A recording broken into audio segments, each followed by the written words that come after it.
김현지 기자의 IT 인사이트입니다. 김현지 기자 오늘 또 나왔습니다. 어서 오세요. 네, 안녕하세요. 오늘은 어떤 이야기를 해볼까요? 네, 지난주 금요일에 드디어 애플워치 4가 국내에도 출시됐는데요. 네. 이번 애플워치 4는 세계 최초로 심전도 측정 기능이 탑재돼서 지금 세간의 이목을 끌고 있습니다. 네, 하지만 우리 고객들은 이 기능을 쓸 수가 없는데요. 이와 관련된 의료 규제와 그 뒷얘기를 다뤄보려 합니다. 네, 심전도 검사라고 하면 이 가슴 부위 그리고 손목, 발목에 집게 같은 거 붙여서 하는 바로 그 검사 말하는 거죠? 네, 맞습니다. 기존 스마트워치에도 심장 박동수를 재는 심박 센서 정도는 탑재돼 있었는데요. 애플워치 4는 단순히 내 호흡이 가쁘고 불안정한 그런 것만 재는 게 아니고 정말로 심장이 정상적으로 뛰고 있는지 또 건강에 위협적인 심방세동 징후가 있는지 판별하는 의료기기로 진화를 한 겁니다. 네, 그것을 바로 시계로 측정한다 이 말이죠? 애플워치 4를 한쪽 손목에 차고 반대 손으로 애플워치 우측 상단에 디지털 크라운이라고 있어요. 그거를 30초간 얹어두기만 하면 됩니다. 그러면 디지털 크라운이라는 건 뭡니까?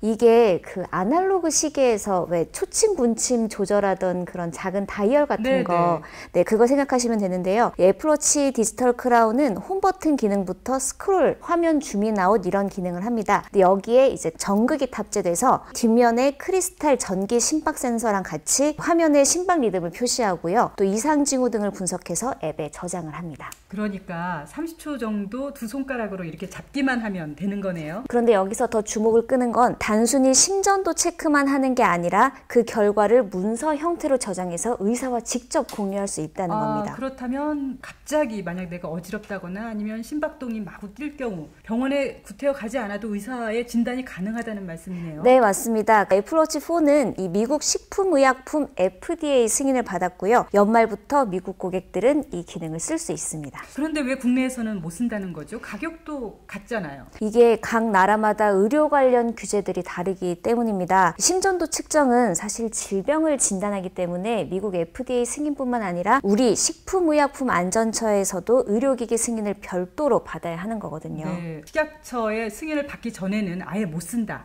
이 말일까요? 결론부터 말씀드리면 네, 그렇습니다. 심전도 측정은 별도의 앱으로 작동을 하는 기능인데 국내 출시 제품에는 이 앱이 활성화되어 있지 않다는 건데요. 우리 식약처 승인을 받으면 자동으로 소프트웨어가 업데이트돼서 애플워치에 보이는 그런 식이라고 합니다. 그렇다면 미국 제품 직구하면 되지 않을까요? 네, 저도 바로 그 생각이 들었는데요.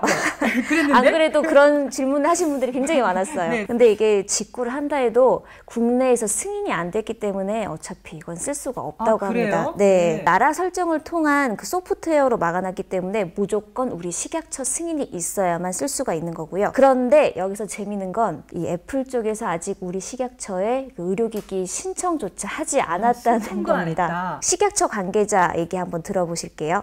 애플에서 안 했는 걸로 알고 있습니다. 신장성이나 이런 거겠죠. 신장성이 없다고 판단해가지고 신청 안 하니까 그걸 안 해요. 우리 처에서 신청했는데 리젝트되고 이런 게 아니고요. 외국에 판매할 때 그 기업 정보가 나갈 수 있잖아요. 걔들은 또.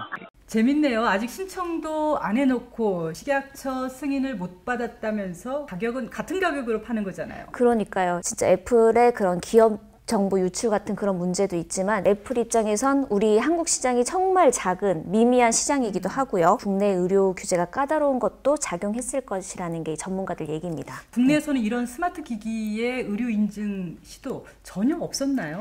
사실 3년 전에 국내 스타트업 휴이노라는 곳에서 이 스마트워치 형태의 심전도 측정기를 개발했는데요. 하지만 의료기기나 원격 진료 등에 대한 까다로운 규제 탓에 애플의 최초 타이틀도 빼앗겼을 뿐더러 아직 시판 도 하지 못한 상태입니다. 그렇다면 우리나라에서는 이런 기능을 쓰는 게 아예 불가능할까요? 휴이노 측은 그래도 최근엔 이 식약처에서 이런 어려움을 알고 최대한 빨리 의료기기 인증 절차를 밟고 있다고는 하는데요. 사실 업계의 어려움은 단순히 국가기관의 허가나 인증에 그치지 않습니다. 네, 승인 과정 말고 또 힘든 게 있단 말인가요? 의료기기의 범위와 또 그 기록의 해석을 두고 얽혀있는 이해관계자들이 많기 때문인데요. 과연 몇십만 원짜리 시계로 잰 정보가 정말 뭐 수천만 10만 원 그 이상의 의료기기의 기능을 할 수 있느냐, 어디까지 믿을 수 있고 잘못된 정보로 인한 책임은 누가 지느냐에 대한 논란이 많기 때문입니다. 이게 틀린 말도 아닌 것 같습니다. 만약 워치가 분석한 자료만 믿고 병원을 아예 안 갔다가 만약 정말 큰일이 난다면 그 책임 소재는 문제가 될 수밖에 없을 것 같아요. 네, 맞습니다. 그런데 또 일각에서는 이 워치의 자료가 아무리 정확하더라도 기존 기득권 세력의 밥그릇 싸움으로 보고 절대로 이를 인정하지 않을 것이라는 회의적인 시각도 있어요. 지금까지 뭐 병원과 약국 또 뭐 양방과 한방의 그런 갈등 사례를 보면은 충분히 그럴 것이라는 게 업계 시각입니다. 다른 나라도 저마다 의료 규제는 있지만 아마 스마트 기기의 의료화 같은 건 우리나라가 가장 늦을 것이라고 꼬집기도 합니다. 네, 규제도 그렇고 이해관계도 그렇고 현 상황에서는 다 쉽지 않아 보이네요. 네, 오늘은 여기까지 듣겠습니다. 지금까지 김현지 기자였습니다.